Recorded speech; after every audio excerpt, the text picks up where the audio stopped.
السلام عليكم، ازيكم حبايبي؟ عاملين ايه؟ يا رب تكونوا بخير. يلا بقى نعمل احلى صينية كيكة بالكراميل هتاكلوها في حياتكم. بصي بقى تشرفك قدام ضيوفك، حلوة جدا، من الكيكات المفضلة عندي، بحبها جدا. بكون مستعجلة كده، ما بتاخدش اي وقت معايا، بقوم اعملها على طول. وشكلها حلو قوي، بيتكلم عن نفسه بصراحة. هشة وطرية وصوص الكراميل كده مديها شكل من فوق يجنن. حلو قوي، هتعجبكم قوي بجد، يا ريت تجربوها. بس قبل ما نبدأ سموا بالله وصلوا على الرسول. ولو اول مرة بتشوفوني يا ريت تشتركوا في القناة عشان يوصلكوا كل جديد، ولايك وشير يا حبايب قلبي. ويا ريت تكتبوا لي بتتابعوني من اي بلد. ولو في اكلة معينة عايزين نعملها لكم يا ريت برضو تكتبوا لي، وانا هعمل لكم كل حاجة انتوا عايزينها ان شاء الله. هخليكي شيف في مطبخك. يلا نشوف معانا ايه. ده باكو كريم كراميل من دريم، حلو قوي، بيبقى معاه كيسين من جوه. وده كوباية لبن. دي كوباية لبن، كوباية زيت بس ما يكونش ليه ريحة. كوباية سكر زي ما انتوا شايفين. دول كوبايتين ونص من الدقيق، دول منخولين كويس طبعا.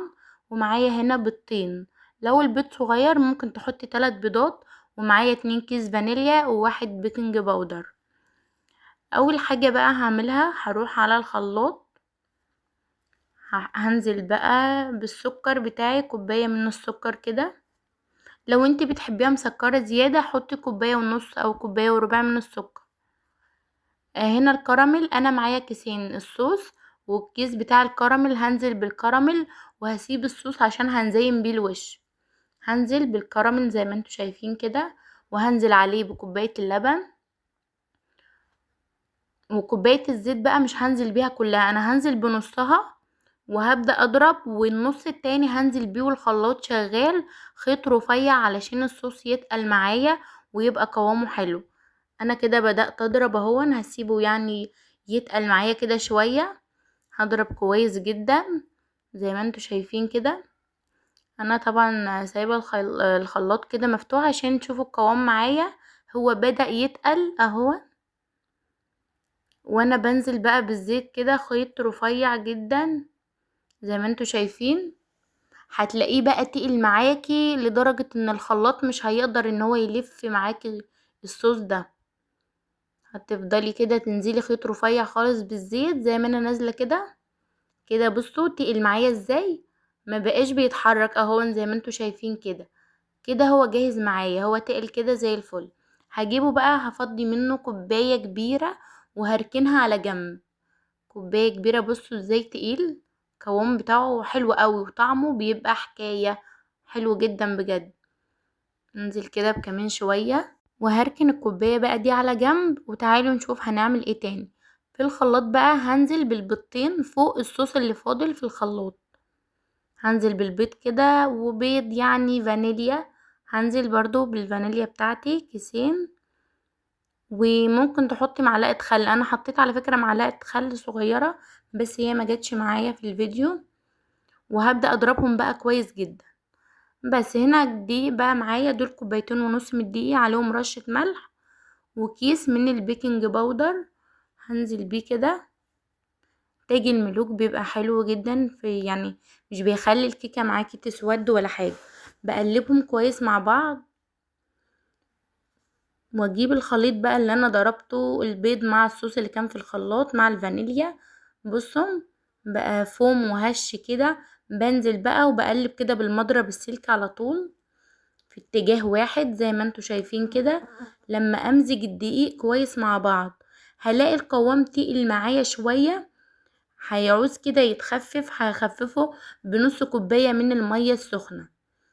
اهو هو تقل معايا. حطيت نص كوباية من المية السخنة وبقلبه كويس. وبعدين هجهز الصينية بقى. دي صينية انا دهناها دهنة من الزيت، وحطيت فيها ورق كراريس مش مكتوب فيه. وعلى فكرة انا كنت اول مرة اجرب ورق الكراريس. انا كنت يا اما بحط ورق زبدة يا اما ما بحطش خالص. ده الخليط معايا بصوا بقى ناعم وكريم ازاي. حلو جدا. بعد ما حطيت له نص كوباية من المية السخنة وقلبته كويس بقى القوام بتاعه كده مظبوط زي ما انتوا شايفين. الورق الكراريس زي ما قلت لكم لازم ما يكونش مكتوب فيه. اخبطها كويس بقى على الرخامة بتاعتي وعلى الفرن على طول. بتطلع معايا بالشكل القمر اللي انتوا شايفينه ده. هبدأ بقى اسقيها بكوباية لبن او نص كوباية. انا كنت هسقيها بس نسيت اخرمها الاول كده بالعود بتاع الشيش طاووق. خرمتها كده وبعدين هسقيها دي كوباية لبن، حتى كنت مطلعاها من التلاجة ساقعة وفيها فتافيت قشطة كده. قلت هي بقى هتشربها، هسيبها بقى تشرب اللبن كده شوية وهي كده شربته بقت زي الفل اهي. وبعد كده هجيب الصوص بتاعي وهنزل بيه على الكيكة بتاعتي القمر دي. بصوا تقل معايا اكتر لما سيبته كمان، تقل معايا اكتر من الاول. هنزل بقى بالكوباية الكبيرة دي كلها كده، متخليش حاجة، ده طعمه بصوا يجنن، هيعجبكم قوي. تحس ان انت عايزة تاكل الصوص كده لوحده وما تشبعيش منه. هي الكيكة كلها اصلا ما يتشبعش منها. هوزعه كويس بالمعلقة كده على الوش كله. وبعدين هجيب كيس الكراميل وهبدأ اعمل خطوط كده، مرة رايح ومرة جاي، مرة رايح ومرة جاي زي ما انتوا شايفين كده. ممكن تعمليها بالعرض كده او بالطول زي ما انتوا شايفين كده. تفضلي بقى رايحة جاية كده، عشان لسه هنزين بالعصاية بتاعت الشيش طاووق دي. هنعمل خطوط كده هتديلها برضو شكل حلو اوي. بصوا زي ما انتوا شايفين كده، حلو جدا. هجيب بقى العصاية العود الرفيع بتاع الشيش طاووق ده، او خلة سنان برضو تنفع.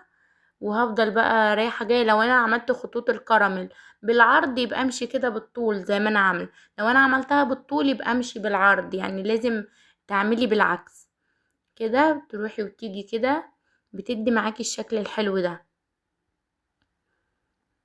شايفين؟ حلوة جدا. وهقطعها بقى وتقدميها بقى، هتعجبك جدا وهتعجب الولاد. يا رب تعجبكم وتجربوها وقولوا لي ايه رأيكم في التعليقات. ربنا يحسن ما بين ايديكم، وانا بحبكم في الله. انا قطعتها زي ما انتوا شايفين كده، شكلها حلو قوي. ممكن تقطعوها، يعني انا مقطعاها قطع صغيره، ممكن تقطعوها كبير شبه الجاتو بالظبط، تبقى حلوه قوي. ممكن تحط لها كريمه كده، وردات كريمه من فوق. انا طبعا اول ما طلعتها من الفرن شلت ورق الكراريس من تحتها وما لزقتش ولا حاجه، كانت حلوه جدا.